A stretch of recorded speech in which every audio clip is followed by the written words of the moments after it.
Chapter 248, Waiting from Both Sides. With both sides being aware of the whereabouts of Helmasuin's manuscript, this matter would come to an end tonight. Therefore, the ambassador would have the freedom to take revenge. Is this the reason for the impending danger? Klein gained a rough understanding of the divination results and the inexplicable omen. If he didn't have the language of foulness charm or the powerful bodyguard that cost him £1,000 for 3 days, he would have shamelessly gone to the police station or the Church of the God of Steam and Machinery's headquarters in Backland, St. Hieroland Cathedral, for a temporary stay. He could avoid any possible attacks and await the assassination of the ambassador. As for how successful the assassination would be, Klein wasn't confident either. He had already considered the worst outcome and had a plan for it. But now, with double the preparations, he no longer wanted to avoid it. He would stay at home and pretend that he knew nothing. Deep down, he was even looking forward to having his attackers come knocking at his door.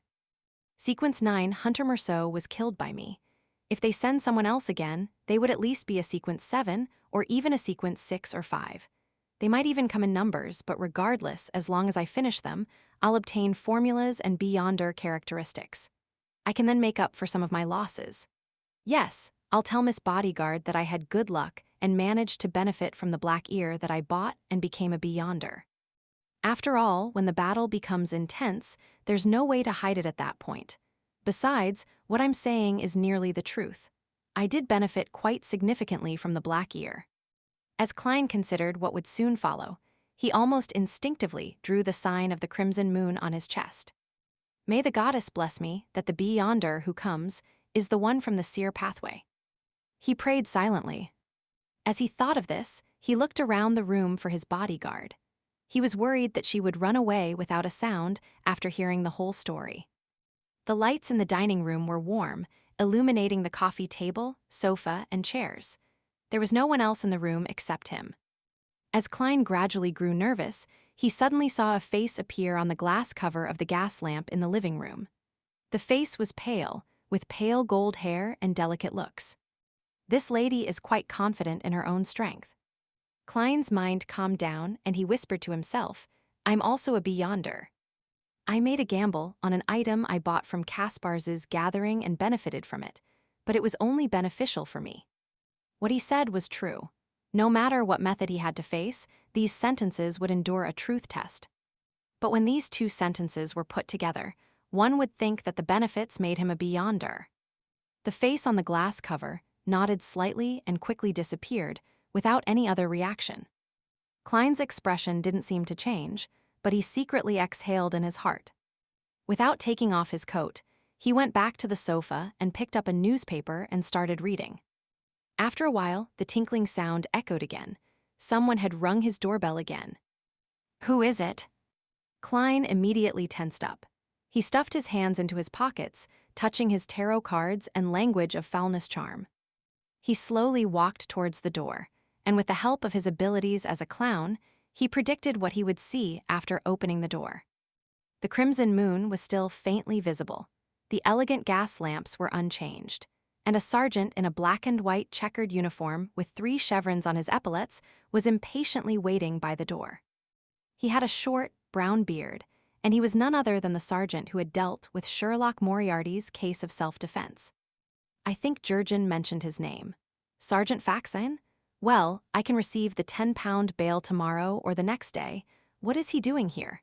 Did MI9 send him to find Ian Wright, or to inform me that I should temporarily hide away from danger?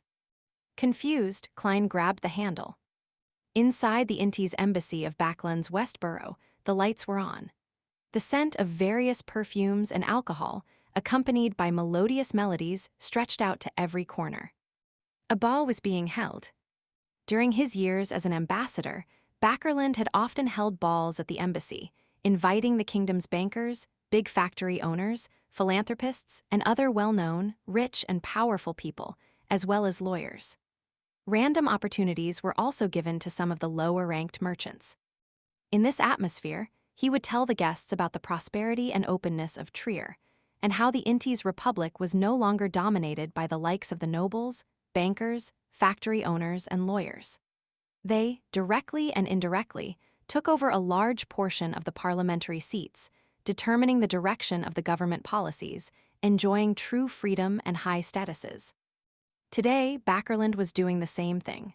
With a wine glass in hand, he flitted around the guests, as if to prove that he was present at the ball without leaving.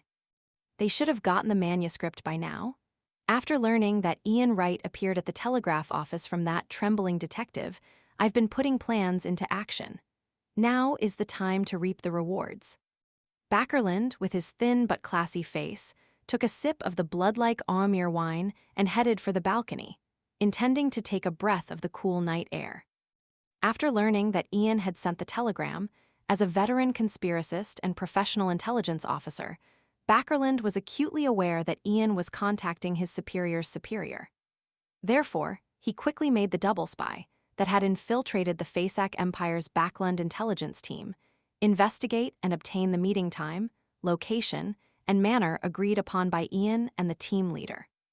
After that, he pretended that nothing had happened and continued to send people to look for Ian near Bacardi Street. He successfully found Ian and also attracted the attention of MI9. According to his plan, his intelligence officer had deliberately let Ian go, so that MI9 would think that they were on the same starting line. After paralyzing his main opponent, he called in other unexposed intelligence agents to ambush Ian and the Fasak Empire's team leader.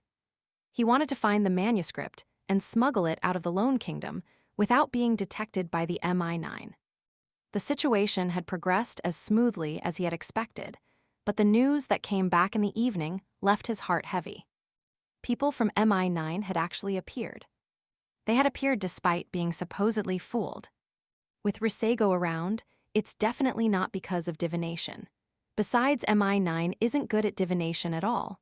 That means we have a spy among our ranks. Let's hope that Risego can be one step ahead of them and grab the manuscript to hand over to Shadow for extraction. Bakerland had deliberately organized the ball in order to avoid suspicion, but as such, he was unable to involve himself with the developments. All he could do was pray that his subordinates would amount to something. According to his plans, once Risego succeeded, he would immediately transfer the items to another intelligence officer, one that had never been activated before. Then Risego would lure MI9 away and, by creating some trouble, keep them out of sight and distract them from his partner. During this process, Bakerland requested Risego to kill the detective while he was at it.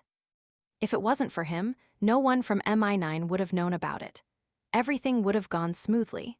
My involvement with the Z-Manger gang wouldn't have been revealed, and I wouldn't be transferred back to the country. He actually didn't run away, thinking that MI9 would keep protecting him, and that staying at home is safer than running away. Bakerland rubbed his face. He had already received orders that after the operation regarding the manuscript had been completed, and he would hand all intelligence matters to the highest-ranking military officer at the embassy and await the arrival of the new ambassador. Bakerland was rather reluctant to part with Backlund. Despite the bad weather and heavy pollution, Backlund was one of the most prosperous cities in the world. Besides, the ladies here are more conservative, unlike those sluts back home. Slowly seducing them into bed and removing their restraint, bit by bit, is a very satisfying and fascinating achievement. Unfortunately, I have to bid farewell to these beautiful ladies. Bakerland thought gloomily, and he felt more and more resentful of the detective who dared to put up resistance. As for Risego's own safety, Bakerland wasn't worried at all. He believed that as long as Risego wanted to, as long as he wasn't targeted by a high-sequence Beyonder, he would be able to escape immediately. This was because Risego had special Beyonder powers.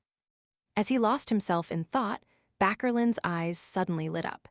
He saw a young lady in a crimson dress standing at the edge of the balcony with a glass of wine in her hand. She had a pretty face and a gentle temperament. Her hair was ink black and luxuriant, and her light brown eyes seemed to speak volumes. Bakerland went over at once and began to chat with her. He learned that the lady was the daughter of a timber merchant named Eileen, and that her father wasn't very rich and was trying to make his way up the ranks. With his status as Inti's ambassador, Bakerland quickly received Eileen's affection. After sharing 2 dances, their bodies became more intimate. Beautiful lady, I'd like to invite you to my room to sample some Aumere wine of 1286. Eileen replied, almost without any hesitation, all right. The two of them left the ballroom and secretly went to the second floor. They entered Backerland's room, and he ordered the guards to stay away from them and not to disturb him. Before the so-called Aumere wine 1286 appeared, Backerland had passionately brought Eileen to the bed. While romping around in bed, Eileen's simple skirt came undone as her pure, fair arms hugged him. While her hands gripped Backerland's shoulders, her nails and veins suddenly sprouted black, thin, fluffy, spider feet. Bang! Eileen's eyes suddenly bulged as white foam poured out of her mouth. Backerland retracted the fist that he had used to hit her abdomen and stood up from the bed. He no longer had the hasty actions from before and instead wore a cold expression. "Who sent you?" Backerland asked in a deep voice. Eileen attempted to stand up, but the pain was too much to bear. Her eyes were filled with shock and fear. Seeing the expression on the pretty girl's face, Backerland smiled and said, "It's true that I'm into beautiful ladies, but I know this problem of mine. So, every time I meet a beautiful lady, I'm especially careful. Speak, who sent you? Don't bother resisting. I'm very good at using fire."